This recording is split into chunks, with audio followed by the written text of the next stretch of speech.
Hello, Siris. How you doing? So serious these days, huh? Yeah. So what's up? What's on your mind? I want to talk about that movie that we saw.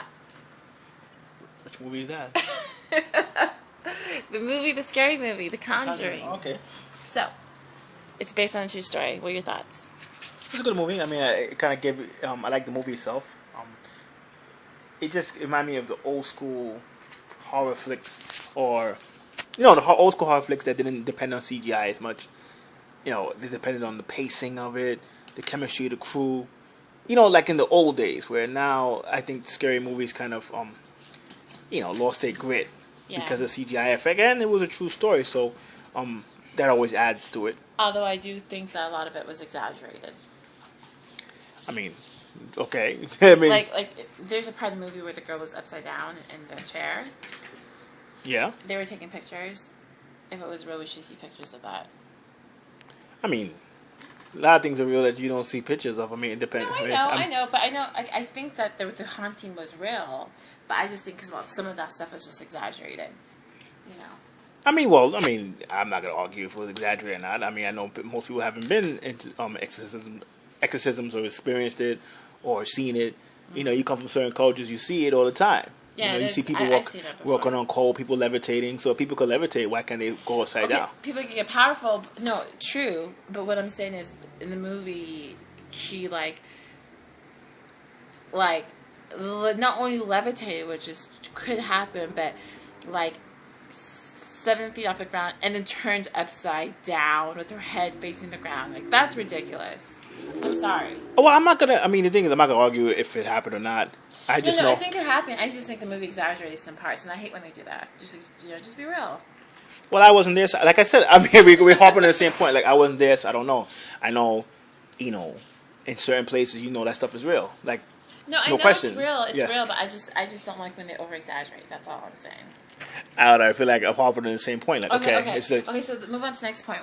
I like the fact that they were talking about psychics and how the girl, every time, which kind of talked about one of my videos, I talked about the astral projection or prerequisite, how psychics takes on it took on, psychics shouldn't be just going into scanning all dark demons and things like that, just regularly. Even you and I, like, there's certain people that we shouldn't be going, or we both know, like, that person got issues, do not scan them into it, do not get, you know what I mean, because what happens is it's not good for your energy. Because you're kind of matching that frequency, and then you're like emerging yourself to that. So sometimes it's like, if you're psychic, like, although I do believe she's a psychic, if she should be looking for her well-being out of experience. You should realize that there's just certain things you just don't do. Yeah, but I understand. I don't know. I think the movie took place in the 60s, 70s. Yeah.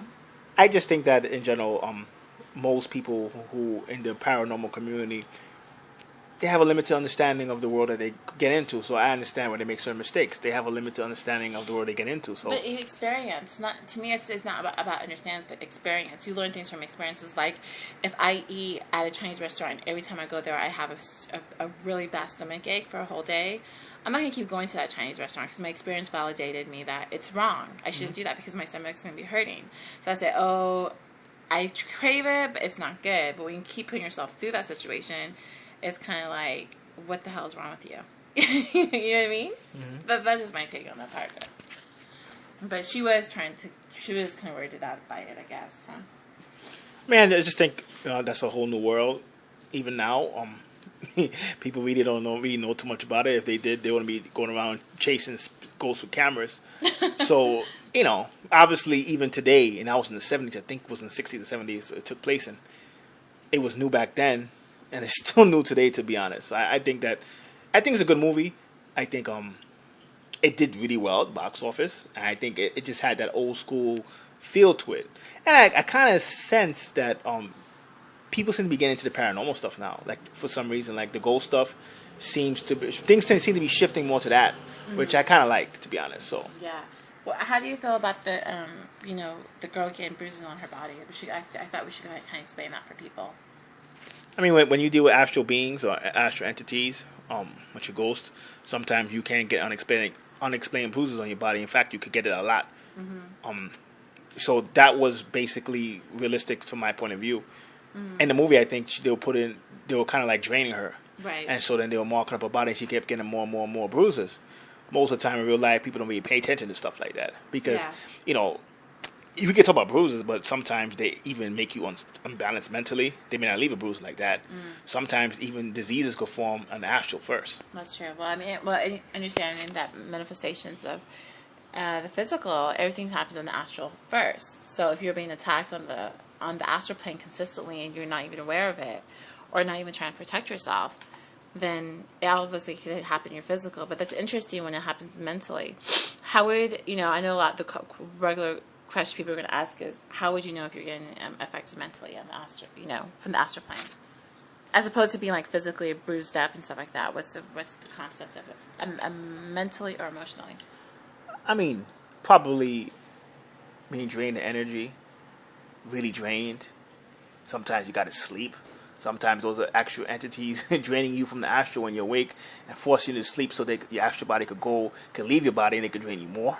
That happens sometimes. Especially like, you be hanging out at 7 o'clock, by 7:20 you're tired. Like anybody knows usually when you get tired it's a progression. You don't just be like 7 o'clock, you're cool, and then 7:20 you just collapse or you say I have to sleep. Some of those things are. So is it safe to say that they're using the body as like an energy? Yeah. Like a battery energy? Yeah, of course, definitely. Probably also not being able to control your moods. Mood swings. Definitely. It seems like a lot of people are astrally being attacked. I just think people are very extreme. They're very physical, which is very logical, or they're all in space, which is overly intuitive. So I think what happens when that's the case, then most people are not going to be aware of the natural changes going on around them. They're not really aware of that. Right. So if they're not aware that they can be vulnerable, because the only time they become aware of it is if they see scratches or they get a disease or do something crazy. But it's probably starting way before that. That's true. So I would say a lot of people who are probably in the mental institute have probably got their consciousness or mental body taken over to the point where like either another entity has entered it or is basically taking part ownership of the experience of their physical body, right? No question. I mean, honestly, I think a lot of people in the mental institution is not as bad as people think. They just can't control, like they don't have an off switch. Right. So because they don't have an off switch, they're kind of always in the shadow realm and the astral realm. More shadow realm. Well, let's explain to people what the shadow and the astral realm. The shadow realm is a realm between the physical and the astral. So technically, when you're in the shadow realm, you could actually be in the physical. It's kind of like wind or like an echo versus actually seeing it.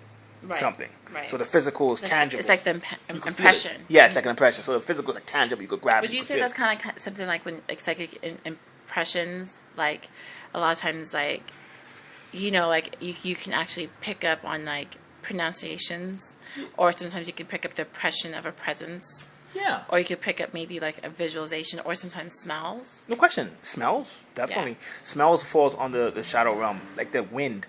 Like smells, wind, like things that you can't really sense. I mean, you can't see, but you could smell it, you could feel it. Like we could see wind. We could kind of see wind in certain times, but we can't really see it technically. Right. But we all breathing, we all feel it. Right. That's the shadow realm. So smells is definitely So like me, like for example, like someone who, like sometimes someone's doing a ritual, I can smell the incense and the rituals that they do. That's kind of like the shadow realm as well. So it's kind of like tapping. They're kind of in between worlds then. No question. Shamans do that. Right. That's how they talk to animal spirits, plant spirits, spirits of the dead. They talk to the shadow version of the plants and animals. Right. Not the actual like the plant saying hello there. My name is Tommy. The shadow realm is kind of shadow part. It's the plant. It's the like the intelligence of the plant. Yeah. The human being just more layered. Right. So we have an astral. We have a casual. We have more bodies. Right. But the shadow, the shadow aspect is the animal or the plant. Right. Or the rock. Right. Right. So that's how they see it. So it's kind of like the shadow realm is like that. And then the people who are probably in the mental institute is in between those realms. Yeah, they can't turn it off. They can't turn it off. That's what it is. They can't turn it off. Like even a shaman, whose gift is activated, they kind of know when you get around regular people, you don't say the rock is talking to me. That's true. The person is in the institute does not understand that. I think a lot of people like that in the regular world because sometimes it's like you kind of have to like know your audience. You know what I mean? So certain things you could talk about and certain things you're not supposed to talk about. And it's not the same that it's just for example like if you are a Jehovah's Witness, when you go to like a friend that's Christian, it's probably not best to talk about your religion, or sometimes they say don't talk about politics or religion when you go to a dinner party. You meet people because it's not politically correct. Like sometimes, if you're seeing or you're accessing things, it's people. Not everyone's ready for it, and it's not that you have to, because some people don't want to hear about spirits because their belief system doesn't support that. So then when you start saying, well, this and that, then they'd be like, well, how do I believe it? Then it becomes a debate. So I think what happens is with shamans or people who are, they know when to talk about when it doesn't, but you stand from like the people who are institutes, they don't know which world's which, right? So they're kind of like, I think they don't know, you can't just say whatever. Yeah, I mean, there's no limitations. It's kind of like the whole concept of secret societies came up like that. They kind of said certain people who are not open to certain things, you don't even say it. Like the big difference between, let's say, a secret society and a regular person, they know, okay, if I'm in a regular public room, I'm not going to say I'm abducted by Greys. Whereas the regular person will go around trying to convince everybody that Greys are real. That's true. And then they lose credibility because they don't have the awareness to know that those people are not going to be able to tap into that or be able to tap into that perception. And people are going to say that they're crazy. Yeah. Right. Yeah. So a lot of times when people talk about secret societies, like that's like originally how it started. You just knew certain people you don't give initiate information to. Right, and it's not initiate information because some people just don't want to hear it. It's just like it's like a secret society of people who got abducted by aliens, and they said, you know what, this is our AA group where we all talk about our abductions of aliens, and no one wants to hear it, but at least we could talk to it with each other. So people could talk about similar experiences, and people say, well, I don't believe in aliens. So they say, you know what? Well, at least we have each other, right? No question. So I think it was a good movie. I think it was solid. I would advise anybody to go see it. You wouldn't? I would. You would? Okay. And I think I wasn't really. It was okay for me. Yeah. Well, I mean, we could have different opinions. It's cool. Yeah. So, I think if you want to have like an old school feel, like the old school horror flick, they kind of came closer than most movies that you see today. You know what I think it is? I watched the trailer right before I saw it. I think if I didn't see the trailer, I wouldn't be surprised. So like, the whole clapping thing, whatever, I kind of knew it was going to happen. So everyone was like, oh my God. But I was like, I just think that I watched all the previews, so I kind of was like, all the scary parts I kind of knew was going to come up. I feel like the little comedy that they had in it. I don't even remember the comedy. The cop was all like UV light. Oh yeah.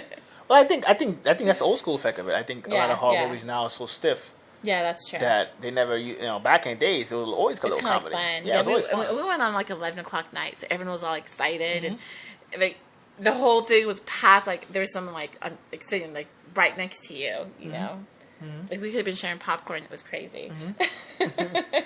So, I mean, there's a lot of movies out. But I think if you go, I mean, I could tell the audience liked it.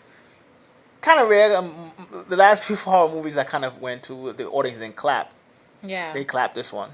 And this is like the second or third week it's out, so it's not even like the crazy fanboys who clap at anything. So I think, for the most part, most people who listen to this, if you haven't, seen it, you'll be pretty pleased, especially if you like horror flicks. I do have to admit that people were laughing. Remember, after the possession, and she's all, what'd she say? My baby! Her face was... I was like, that was kind of funny. Just random. I shouldn't be laughing at this stuff, and I'm not saying it's not funny, but I'm just wrong. Like the production of the movie was kind of interesting, but that was a pretty good movie. Yeah. So until next time. So, when for our thesis of a metaphysically spirituality, what do you think people should do to prevent possessions? I just think people should just get into more spirituality, or more metaphysics, understand the world, so it doesn't seem as spooky to you. And get baptized. I'm just joking. I mean, people laugh. I know. I'm just saying because I was Catholic, but go ahead. People laugh at stuff like that, but they understood the process. Yeah. Yeah, of course. If you do it the right way, yeah, of course. Baptism. I'm not even if you don't believe in that, but even like little stuff like sage, just there's certain things you could do to help protect your house, water and stuff like that. Definitely. So till next time. Peace.